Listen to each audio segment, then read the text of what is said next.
வணக்கம் my dear brothers and sisters, எல்லாரும் எப்படி இருக்கீங்க? நல்லா இருக்கீங்களா? ஓகே, இங்கே நானும் நல்லா இருக்கேங்க. இன்னைக்கு பார்த்தீங்க அப்படின்னா சொர்க்கவாசல் திறப்பு விழா. ஒரு சூப்பரான ஒரு அருமையான நாளுங்க. திருப்பதியெல்லாம் பார்த்தீங்கன்னா நியூஸில் ஜே ஜே ஜேன்னு இருக்குது. அதே மாதிரி உள்ளூரில் எல்லா கோயில்களிலும் வெங்கடாஜலபதிக்கு வந்து சிறப்பு தரிசனம் இருக்கும். இந்த வருஷத்தில் ஒரே ஒரு நாள் தான் சொர்க்கவாசல் திறப்பு விழா, அந்த வந்து கதவு திறக்கும். அதை காண்பதற்காக விடிய விடிய வந்து லைனில் நிற்பாங்க மக்கள் கூட்டம் அலையன.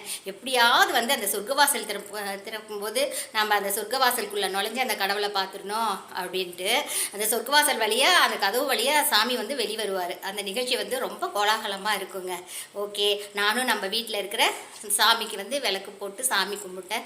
எல்லாருக்காகவும் நான் வந்து சாமிகிட்ட வேண்டிக்கிட்டேங்க. அதே மாதிரி எனக்காகவும் என் குடும்பத்திற்காகவும் நீங்கள் அனைவரும் நீங்கள் வேண்டிக்குங்க. அது மட்டும் இல்லை my dear brothers and sisters, நம்ம வீட்டுக்கு பக்கத்தில் இருக்கிற வெங்கடாஜலபதி கோயிலுக்கு நானும் அம்மாவும் இப்போ போகிறோம். ஓகே, அங்கே போயிட்டு ஒரு சில கிளிப்பிங்ஸ் நான் உங்களுக்கு ஆட் பண்ணுறேன். Okay, thank you my dear brothers and sir, bye.